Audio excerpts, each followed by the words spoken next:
Fil-miġja tal-Ordni ta' San Ġwan fl-1530, il-bidja kienet is-sinsla tal-ekonomija Maltija. Dan kollu iżda nbidel bil-miġja tal-kavallieri. Qabel ma waslu Malta, il-kavallieri kienu stazzjonati fil-gżira ta' Rodi, fejn żviluppaw qawwa navali biex ikunu jistgħu jibqgħu għaddejjin bil-ġlieda qadisa tagħhom kontra l-Iżlam. F'Malta l-Ordni bbażat ruħha fl-inħawi tal-Port il-Kbir u b'hekk Malta beda jkollha valur strateġiku kbir. Il-Mediterran kien maqsum fit-tnejn, il-punent iddominat mill-insara u l-vant mill-Iżlam. Din kienet il-gwerra qadisa. Għal Maltin mhux biss opportunitajiet iżda wkoll perikli, fosthom l-assedju l-kbir tal-1565.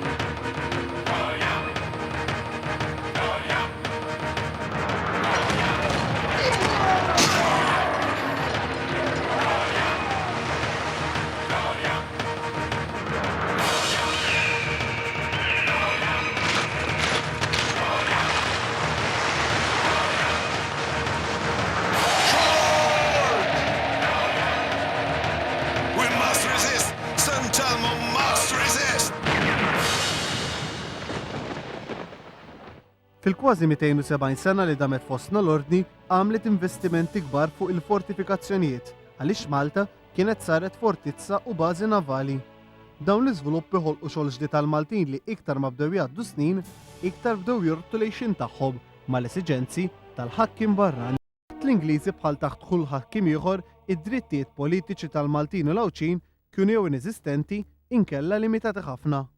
Fl-ewwel nofs tas-seklu 19, taħt it-tmexxija ta' Giorgio Mitrovic u Camillo Ciberras, kien hemm pressjoni biex il-Maltin jingħataw leħen fit-tmexxija tal-pajjiż.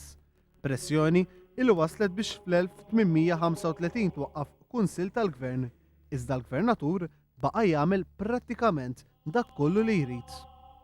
Id-dritt tal-vot ingħata fl-1849 iżda kienu biss 3% tal-Maltin u l-Awċin li kisbu dan id-dritt u allura t-tmexxija tal-pajjiż baqgħet waħda mhux rappreżentattiva. L-iżviluppi politiċi fit-tieni nofs tas-seklu 19 kienu iddominati mill-kwistjoni tal-lingwa. Fl-1870 inħoloq l-Istat Taljanu nnibet movimenti li beda jisħaq illi Malta kellha tagħmel parti mill-Italja. Biex iwieġbu għal din it-teddida l-Ingliżi għażlu li jibdew kampanja sħiħa ħalli jikkonvinċu lil Maltin biex jaraw dak kollu li kien Ingliż bħala taġit għalihom. Dan wassal biex l-1880 u l-bidu tat-tieni gwerra dinjija il-politiċi f'pajjiżna minflok użaw l-enerġija tagħhom ħalli ibidlu għall-aħjar il-kwalità tal-ħajja tal-familji Maltin, intilfu fi ġlieda bejn dawk favur l-Italja u dawk favur l-Ingilterra. Din il-ġlieda baqgħet magħrufa bħala il-kwistjoni tal-lingwa. Wieħed mill-ftit li ħadem bi sħiħ favur il-ġid tal-ħaddiem kien Manuel Demek. Demek permezz tal-Gazzetta tal-Bandiera tal-Maltin u permezz tal-laqda tiegħu ix-Xirka tal-Imdawlin wassal messaġġ kontinu biex il-Maltin jibdlu l-mentalità tagħhom u jiksbu id-drittijiet. Ried li tibda tingħata paga minima ta' 20 ċenteżmu kuljum, illi l-ġurnata tax-xogħol tkun ta' 8 sigħat u li jinbnew djar ġodda l-ħaddiema. F'Settembru tal-1911 Demek kiteb illi poplu ħieles irridu nkunu. Repubblika Maltija l-ħsieb u x-xewqa tagħna, bid-destin tagħna f'idejna. Il-ħsibijiet ta' Demek sabu oppożizzjoni kbira mill-iktar żewġ istituzzjonijiet b'saħħithom fil-pajjiż. Dawn kienu l-awtoritajiet ekleżjastiċi u l-Gvern Ingliż. Għall-Knisja Demek kien serb velenus, waqt li għall-Ingliżi kien rivoluzzjonarju. Demek spiċċa miet eżiljat fl-Eġitt. Il-ħsibijiet ta' Demek ħallew eruq b'saħħithom u fis-snin ta' wara, iktar u iktar bil-ħidma tal-Partit Laburista, dak li jemmen fih Demek beda jitwettaq fil-prattika.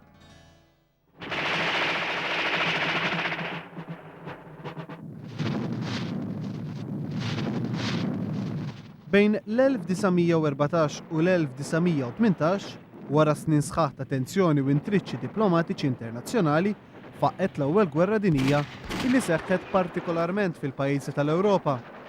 Għalkemm sa dan iż-żmien it-teknoloġija kienet għadha ma avvanzatx b'mod li kienet tippermetti li jsiru attakki mill-ajru fuq pajjiżna, Malta, bażi navali ta' waħda mill-potenzi involuti f'din il-gwerra, xorta sfat involuta fl-ewwel gwerra dinjija.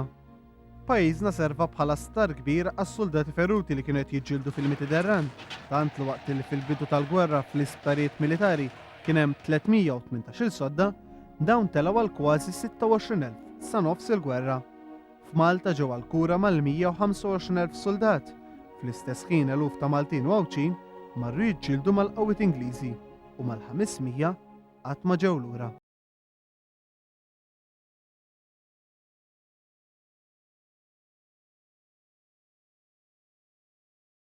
F'dan iż-żmien tfaċċat ħeġġa fost il-mexxejja politiċi Maltin biex jinkisbu drittijiet kostituzzjonali ġodda.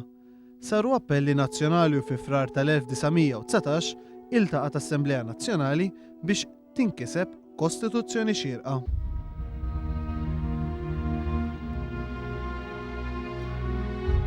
F'dawn iċ-ċirkostanzi kollha seħħew l-avvenimenti li baqgħu magħrufa bħala is-7 ta' Ġunju. Dan seħħ Ġunju tal-1919. F'dawk l-verlijiet il-Maltin u l-Awċin qamu ħalli jitolbu dak li kien tagħhom bid-dritt u li iżda kienu qed jiġu mċaħda minnu. Fl-irvellijiet ta' Ġunju tal-1919 ħallew ħajjithom 4 Maltin u Awċin: Carmelo Abela, Emanuel Attart, Giuseppe Bajada u Lorenzo Dejer. Dak li ġara f'Ġunju tal-1919 ġab miegħu svolta.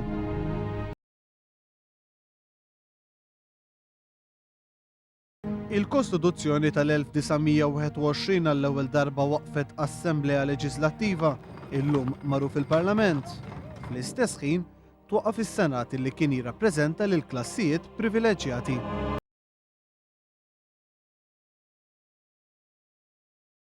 Oriġinarjament kienu 4 l-partiti ewlenin: il-Partit Kostituzzjonali, l-Unjoni Politika Maltese, il-Partit Demokratiku Nazzjonalista u l-Partit Laburista.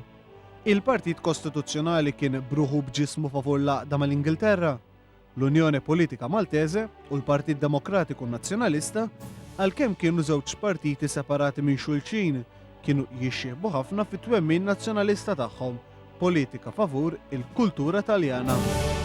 Il-Partit Laburista li twilet fil-15 ta' Ottubru 1920 kien partit ġdid bi programm maħsub ħalli tejjeb lejxin tal-ħaddiema u li prova jżomm il-bogħod mill-kwistjoni bejn il-pro-Ingliżi u l-pro-Taljani. Kienu tnejn il-mexxejja Laburisti f'dan iż-żmien, William Savona u Paolo Boffa. Kienu kol żmien meta beda jkun iċċelebrata l-ewwel darba f'Malta Jum il-Ħaddiem. Jum il-ħaddiem ġo l-Ewropa.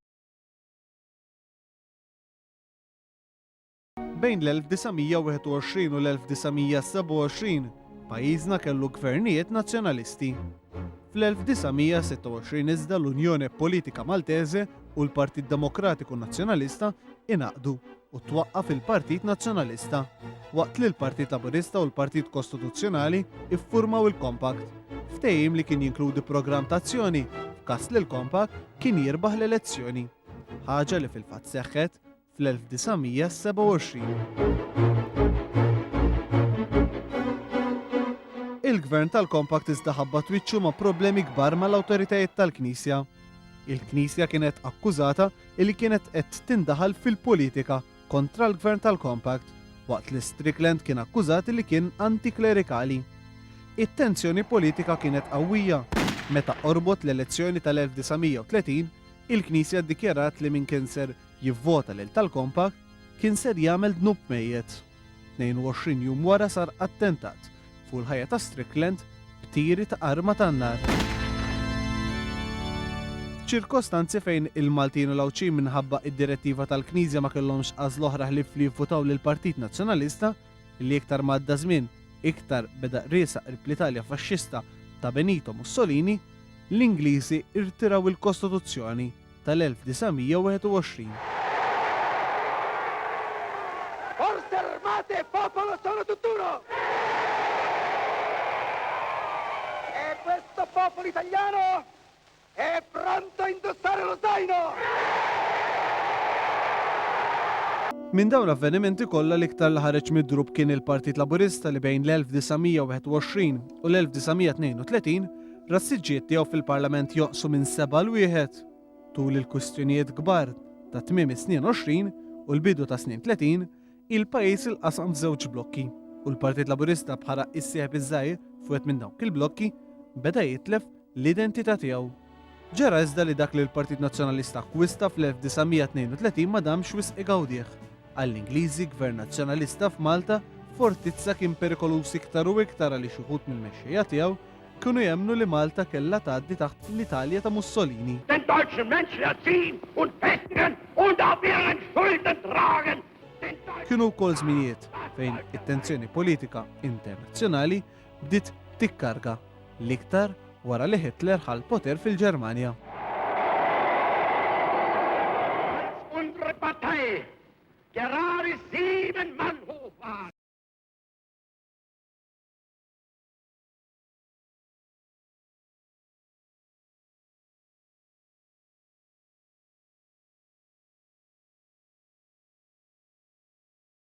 Kif Ġunju tal-1940 Benito Mussolini naqat ma' Hitler, bdew mill-ewwel l-attakki fuq Malta, illi ħraxu bil-Bosna fil-bidu tal-1941 meta mal-qawwiet tal-ajru faxxisti inaqdu dawk Nazisti.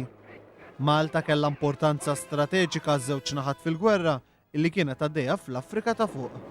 Is-sena 1942 kienet sena tal-biża' u ta' dbatija kbira l pajjiżna. Fl-ewwel ftit xhur ta' dik is-sena ntefgħu iktar minn 10,000 tunellata ta' bombi fuq Malta, waqt li kien hawn ġuħ kbir u kien il-konvoj ta' Santa Marija li salva lil pajjiżna. Mal-1500 pajjiżan tilfu ħajjithom tul il-gwerra, waqt li mal-35,000 dar inqerdu għal kollox.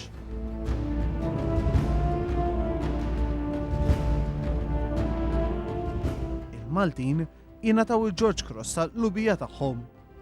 Dan kollu wassal biex ma tmiem il-gwerra ħadu s-saħħa talbi tal-drittijiet politiċi ġodda min-naħa tal-politiċi Maltin.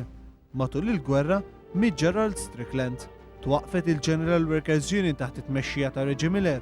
Fil-Partit Laburista daħal dem ġdid, ewlieni fosthom, il-Perit Domin Kumintov, waqt li mexxejja ewlenin nazzjonalisti kienu sfaw deportati lejn l-Uganda. Ix-xena politika ta' wara l-gwerra kienet waħda mibdula l kollox minn dak ta' snin 20.